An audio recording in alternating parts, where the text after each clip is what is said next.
ईश्वर को शत शत नमन है।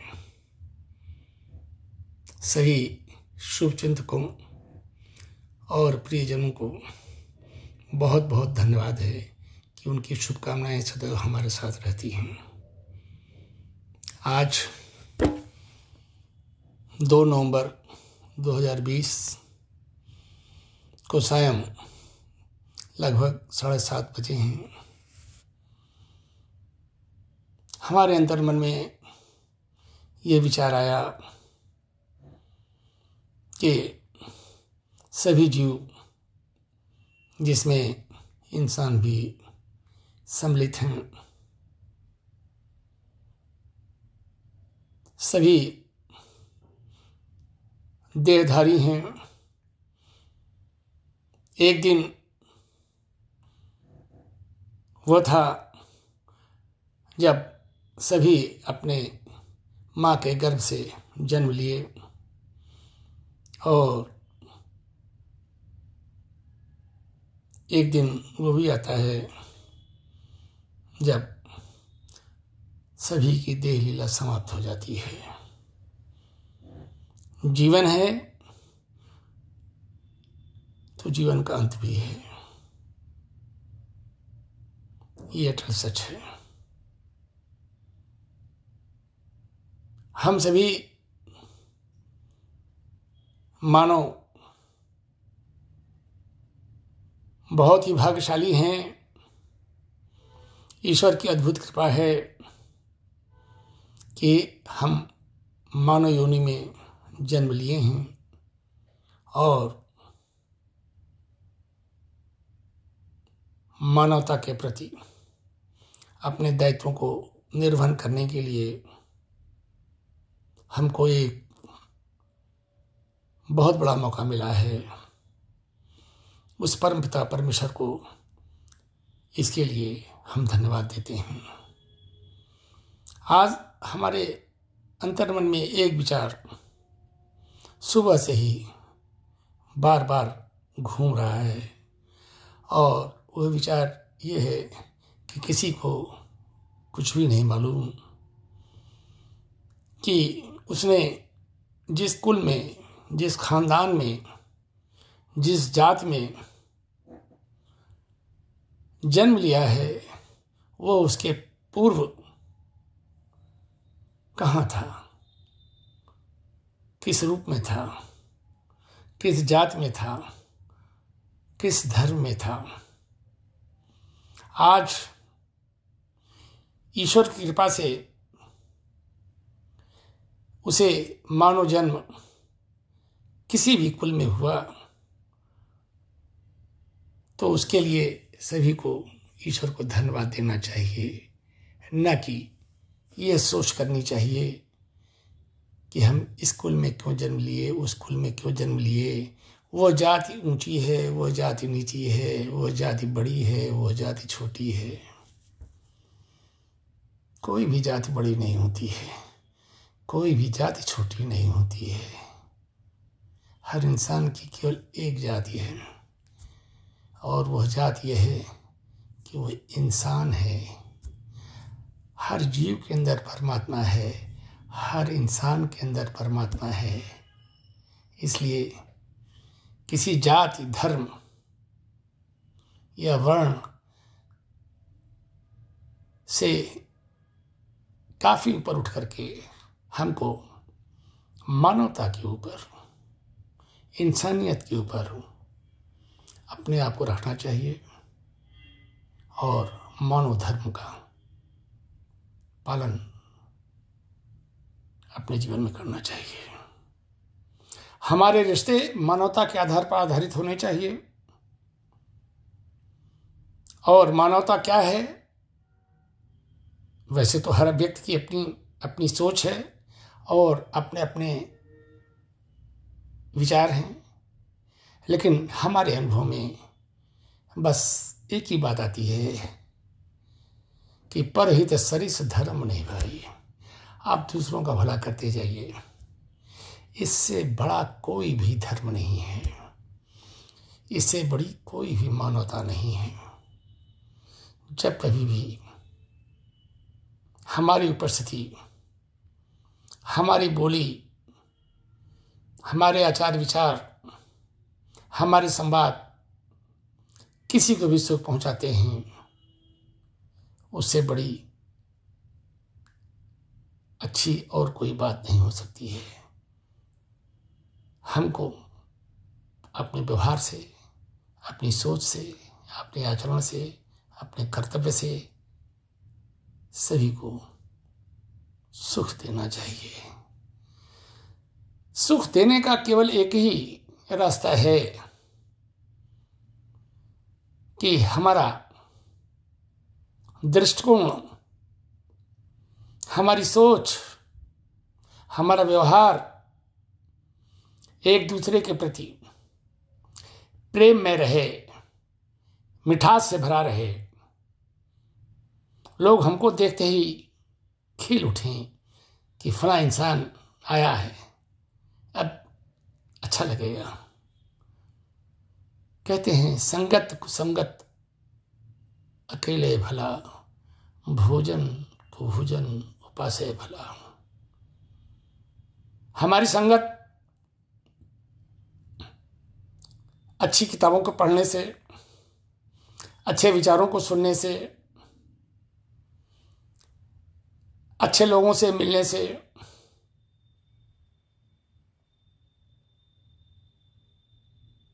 जीवन में अच्छी चीज़ों को ग्रहण करने से व्यक्तित्व में सकारात्मक परिवर्तन आते हैं। इसलिए हम ईश्वर से यही प्रार्थना करते हैं कि हे ईश्वर, हमारी संगत अच्छे व्यक्ति से, अच्छी किताबों से, संगीत से, प्राकृतिक वस्तुओं से हो। जो भी हमारे संपर्क में आए उनके अंदर आध्यात्मिकता का सदैव समावेश रहे। हम सबके लिए अच्छा अच्छा सोचें, सब हमारे लिए अच्छा अच्छा सोचें, यही मानवता की बात है। भगवान राम ने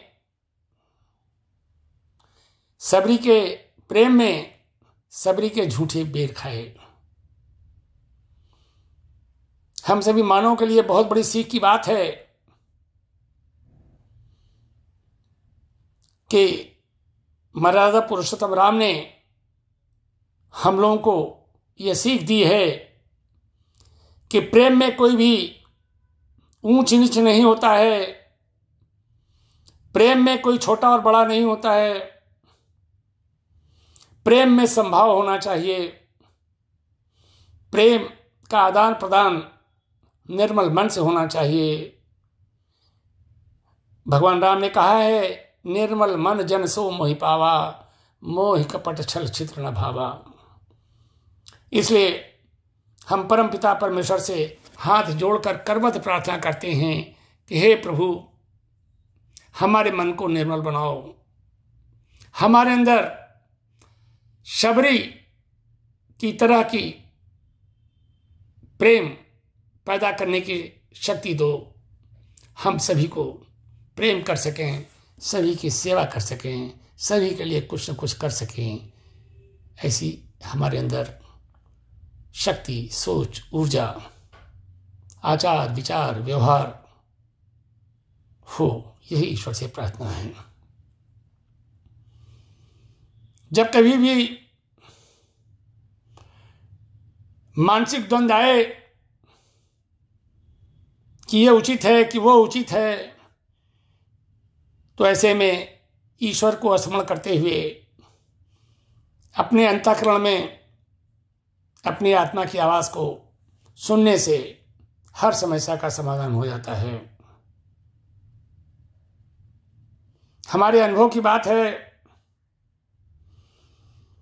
कि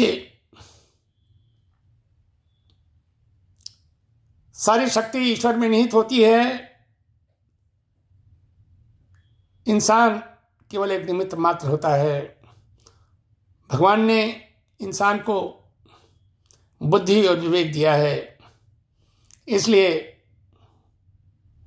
हमें अपनी बुद्धि का, अपने विवेक का, अपने ज्ञान का और अपने अनुभव का इस्तेमाल सदैव सकारात्मक भाव के साथ, आध्यात्मिक भाव के साथ करना चाहिए। सारे रिश्ते बड़े अनमोल होते हैं। ये रिश्ते ईश्वर प्रदत्त होते हैं। हमें हर रिश्तों के साथ प्यार रखना चाहिए। माँ के गर्भ से जन्म लेने के बाद पढ़ाई लिखाई, शिक्षा, पालन पोषण सब कुछ माता पिता और परिवारजन करते हैं। फिर हम नौकरी करते हैं, व्यवसाय करते हैं, शादी होती है, बच्चे आते हैं और इस तरीके से परिवार का विकास होता है। धनोपार्जन में लग जाते हैं, परिवार को संभालते हैं, घर को संभालते हैं। इस तरीके से मानव कर्तव्यों का हम पालन करते हैं। एक स्थिति यह भी आती है कि व्यक्ति की आयु धीरे धीरे 60, 65, 70, 80 वर्ष के करीब पहुँचते पहुँचते वो जीवन के अंतिम सांस के करीब पहुँच जाता है। और ऐसे में इस सफ़र में पता नहीं कितने लोग मिलते हैं और बिछड़ जाते हैं। हर मिलन में एक जुदाई है, लेकिन जुदाई कितनी भी क्यों न हो, आत्मा अजर और अमर होती है। आत्मा के अंदर संकलित जितने भी एहसास होते हैं वह सदैव विद्यमान रहते हैं। इसलिए ईश्वर से यही प्रार्थना है कि हे ईश्वर, हमारी आत्मा को सदैव पवित्र रखो। हमारी आत्मा के अंदर अच्छे संस्कारों, अच्छे प्रारब्धों का संकलन हो। ऐसी हमारे अंदर शक्ति और कर्मठता प्रदान करो। ईश्वर से करवत प्रार्थना है कि हमारी आत्मा को, प्रत्येक की आत्मा को निश्चल ईश्वर के प्रति समर्पित, सेवा भाव के लिए समर्पित, सत्य प्रेम और करुणा के लिए समर्पित होने की क्षमता प्रदान करें। हमारे जीवन का लक्ष्य उम्र के साथ साथ परिवर्तित होता रहता है। बचपन की बात कुछ और होती है, यौवन की बात कुछ और होती है, मिडिल एज की बात कुछ और होती है, और जब हम वृद्धावस्था की ओर पहुंचते हैं तो बात कुछ और होती है। ये सब जीवन के दौर हैं और जीवन के हर दौर के हर पल से हमको सीख मिलती है। और यही सीख यदि सकारात्मक रहे, यही ज्ञान यदि सकारात्मक रहे तो हमारे व्यवहार मैग्नेटिक हो जाते हैं, हम लोगों के लिए आकर्षण के बिंदु हो जाते हैं।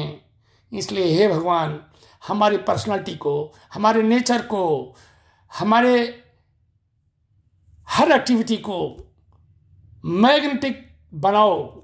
यही हमारी बहुत बहुत प्रार्थना है। सर्वे भवन्तु सुखिनः, सर्वे सन्तु निरामया, सर्वे भद्राणि पश्यन्तु मा कश्चित् दुर्भाग् भवेत्। हे भगवान, सभी जीवों का भला करो, सभी को सद्बुद्धि दो। सभी के अंदर सकारात्मक सोच का और सकारात्मक ज्ञान का, सकारात्मक अनुभव का सदैव संचार होता रहे। सभी के अंदर ये जागृति हो कि हम सब मानो एक हैं। हमारी केवल एक ही जाति है और वह जाति है इंसानियत। हमें इंसानियत के धर्म पर चलना है। हमारे लिए सभी जात के लोग, सभी धर्म के लोग एक हैं, क्योंकि हमारे अंदर एक ही शक्ति है, वो ईश्वर है। उसको अलग अलग लोग अलग अलग नाम से पहचानते हैं या कहते हैं, वो एक अलग बात है। सूर्य की कोई जाति नहीं है, पृथ्वी की कोई जाति नहीं है, नदियों की कोई जाति नहीं है। हमको इसे ज्ञान लेना है, इसे सीखना है कि जो सर्वदा देनहार होता है वो जाति से ऊपर होता है, वर्ण से ऊपर होता है, धर्म से ऊपर होता है। हमको इन सब छोटी सोचों से काफी ऊपर उठ करके मानवता के धर्म का पालन करना चाहिए। हे प्रभु, हमारे अंदर यह शक्ति दो कि हम मानवता के अंतर्गत मानव धर्मों का पालन करें, सबको प्रेम करें। यही आपसे करवत प्रार्थना है। सर्वे भवन्तु सुखिनः, सर्वे सन्तु निरामया, सर्वे भद्राणि पश्यन्तु, मा कश्चित् दुर्भाग् भवेत्। ओम शांति शांति शांति। हरि ओम तत्सत, हरि ओम तत्सत, हरि ओम तत्सत। ईश्वर सभी का भला करे, ईश्वर सभी का भला करे, ईश्वर सभी का भला करे, ईश्वर सभी का भला करे। यही प्रार्थना है, यही प्रार्थना है। सर्वे भवन्तु सुखिनः, सर्वे सन्तु निरामया, सर्वे भद्राणि पश्यन्तु, मा कश्चित् दुर्भाग् भवेत्। हे ईश्वर, सभी की रक्षा करो, सभी का कल्याण करो, सभी को अच्छे विचारों से अभिसंचित करो। यही हमारी प्रार्थना है। आज 2 नवंबर 2020 दिन सोमवार को हम आपसे यही विशेष प्रार्थना करते हैं कि सभी का कल्याण करो, सभी का कल्याण करो, सभी का कल्याण करो। ओम नमः शिवाय, ओम नमः शिवाय, ओम नमः शिवाय, ओम नमः शिवाय, ओम नमः शिवाय, ओम नमः शिवाय।